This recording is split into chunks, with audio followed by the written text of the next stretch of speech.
unfortunately now we got like a 200-day wait, I believe, until football again. So let's buckle Unfortunate. down, folks. Let's I have an idea though. We can talk a little bit of NBA. We haven't been talking much NBA lately, Obviously it was the beginning of the season, still kind of feeling things out, but trade deadline has come and gone now. All-Star weekend is right around the corner. And some big things have happened. This is not the same NBA that it was when the season No, started. no, And it is not. Dilly, you seem a little giddy over there as we start talking about the NBA. Is there a reason why? You want to go ahead There and let might everybody know? there might be a little reason why. If in case you missed it, I don't know how you can miss it, but in case you missed it, the Phoenix Suns have acquired the best in the game in Kevin Durant. Um, Trev, I know you're happy, just as happy as I am. Let's Easy dive money into it. sniper, baby. Yes, sir. I yeah, man, it's still crazy. It's still crazy. KD was at his very first Suns game last night, and it was absolutely wild to see him on that bench sitting next to Book and CP3 and those guys. I am I'm sad about Mikal Bridges, bro. It's I know we had to give up what we did in order to get KD, and I'm glad we did get KD while keeping Book, DA, and CP. Yeah. Mikal Bridges, though, bro, his energy and in the locker room and just his friendship with the guys and the Mr. Reliable too. That guy never missed yes, a game. no, he did Mhm. not, Iron Man. bro. Yeah, and his defensive, we definitely got a little bit worse defensively, but offensively, I can't see why we don't make a run at the second half of the season here and end up winning the West. Only 7 games out with another one tomorrow before the break. So, but KD to the fucking Suns, man, I cannot fucking believe it, bro. My jersey's almost on its way already, and it's gonna be fun watching Now we those go. watching the Is mid he is range he is he wearing 35? 35. Hey, Back to 35. And it's cool, man. They're already giving our backcourt a name or our front court a name, and KD hasn't even played yet. So it's gonna be fun to see the mid range mafia in action for the first time in years. Oh yeah. Well, the West will be no cakewalk because uh the Brooklyn Nets, boy did they get torn up, man. KD is not the only one. The Mm-mm. Dallas Mavericks obviously were another very active team on deadline day as they also dipped in the Brooklyn Nets pot to acquire Kyrie Irving to pair up in that backcourt with Luka Doncic. And that is another pretty scary duo. I mean, we already saw in their first game together what they're capable of. Um, but yeah, I mean, who did they send to them? Dinwiddie, I know for sure. Dinwiddie, Finney Smith, Finney Yeah. Smith, and then a and whole bunch of picks. a I'm guessing. Yeah, a second. bunch of picks. Yeah, Yeah, that's I really like the trade for the Mavericks. Obviously, Kyrie is kind of a special player, kind of a year-to-year guy. But if you're a team who's in a like win now mode and in that title pursuit, he's definitely a guy you want to have, especially come playoff time with just his, cold-blooded closing ability and playmaking ability. He's a superstar. And to pair him up with Luka, who is another just extremely fucking talented player with the ball in his hands, the Mavericks are definitely going to be a tough out in this West. well, I don't think When you break it down by points per quarter, points per quarter per game, Luca leads points per quarter in the first and the second, and then Kyrie leads points per quarter in the fourth. So it's a lot of scoring. You got your opener and your closer.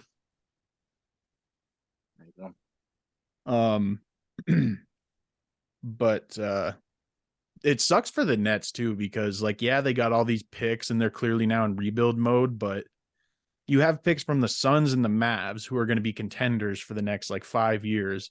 Meanwhile, your own picks are like who knows where, probably in like They're in Houston Houston. and They are in Houston. Houston is a big winner off of this trade. because then they own majority of the Nets picks, and if the Nets end up not really contending, not really making the playoffs, who really knows what happens to them? The Rockets in like 2, 3, 4 years could have a haul in those upcoming draft classes. Yeah. I mean, and in that 4 years when KD's contract is up, bro, if hopefully the Suns can squeeze out a ship in at least one of those years. But in 4 years, man, Cam Johnson and Mikal Bridges are free agents, man, as well as KD. So once KD dips out to head to South Beach, Mikal and Cam Johnson are more than welcome back to Phoenix. And even with the trade, personally, I'm still a fan of this Nets roster.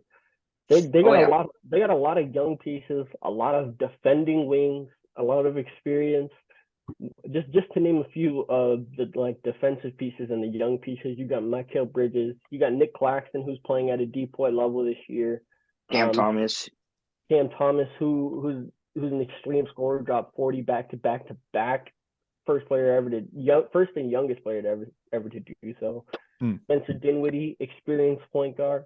Dorian Finney-Smith, defensive wing. Joe Harris, elite 3-point shooter. Cam Johnson, Royce O'Neal, defensive wing. Ben Simmons, defensive wing. Yuta Watanabe, who's shooting the lights out this year. They still got a talented roster. We just don't know how far that'll take them. Yeah.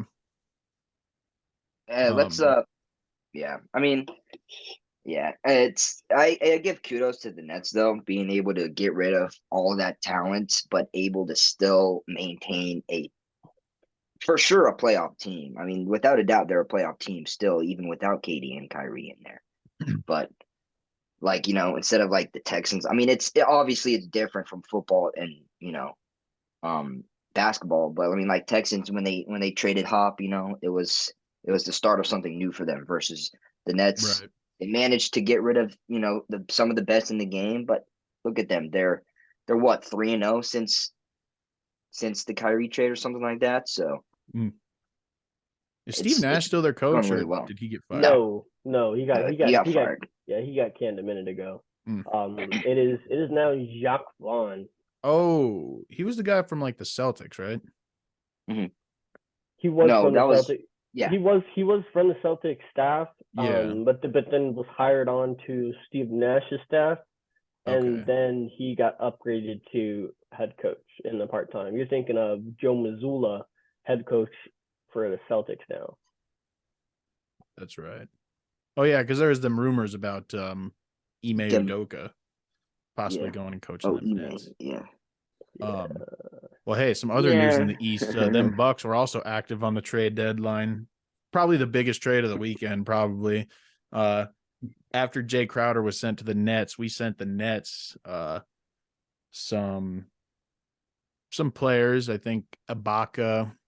It was a 3-team deal. We ended up getting rid of Ibaka, Jordan Nwora, and George Hill. I know George Hill ended up back in Indiana. Yeah, they all ended up in Indiana. The main highlight of the trade was us sending 5 second-round picks to the Nets for Jay Crowder, Mr. Playoffs himself. Boss man.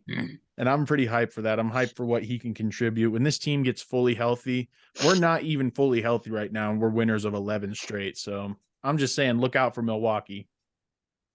That's another guy I totally forgot about who I'll miss as a son. He's a big big culture guy, big energy guy, boss man. But yeah, it's okay. Can't beat him, join him, AJ.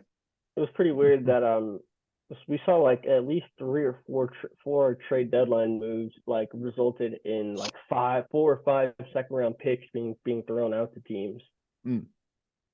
Like for a former number 2 overall pick, James Wiseman, now going to play with the Detroit Pistons. That's right. Warriors didn't really see a need for him, especially that they're contending now. James Wiseman just really needed minutes on a non-contending team just to gain some experience. That Detroit front court is pretty crowded now with Jalen Duren, Isaiah Stewart, Marvin Bagley. and now James would- Wiseman. I would suspect that Marvin Bagley probably received less minutes just because he hasn't really Probably. played. He hasn't played a whole lot since being there, anyways. And obviously James Wiseman, former number 2 overall pick, hasn't really played at all. So Yeah. No disrespect to Marvin Bagley, but that's kind of a bust. yeah, well, kind of just another one of them Kings draft picks, dude. Yeah. Speaking of the Yeah. Kings, man, the Kings have been Kings? quite a story Oh, this yeah. year in the NBA. Sacramento is up, baby. Third seed, I believe, as of right now in the West. Yes, I told you guys. I told you guys when we were capping off last NBA season and that they were hiring Mark Brown, former coach for the Warriors. Mark Brown that leads to some championship experience. De'Aaron Fox is a first-time All-Star this year. Domantas Sabonis, Harrison Barnes, championship experience. That team is young and gritty, and I love it. Another fun team to watch this year in the West, I think, has been the Jazz. The Jazz, everybody wrote the Jazz off, which, I mean, their record isn't amazing right now, but everybody kind of wrote them off after they traded Spida and Rudy this offseason. And Lauri Markkanen is having a career year with Utah. I believe he's an all-star starter now. Yeah, first-time all-star starter, too. That's pretty dope. Shout out Juve 5-2-0, product. baby. Yes, sir. But yeah, the obviously the All-Star break is about to happen, and then we'll have that final stretch of the season. The West is very tight. I believe like seeds number 3 through 8 are all like 5 games apart. So should be a fun race down the stretch, see who gets hot. The East, I'd say, is a little more top heavy. We kind of know who's who in the East. Bucks, Celtics, Heat, Cavs are kind of going to be your main contenders. But yeah, no, I'm hyped for it.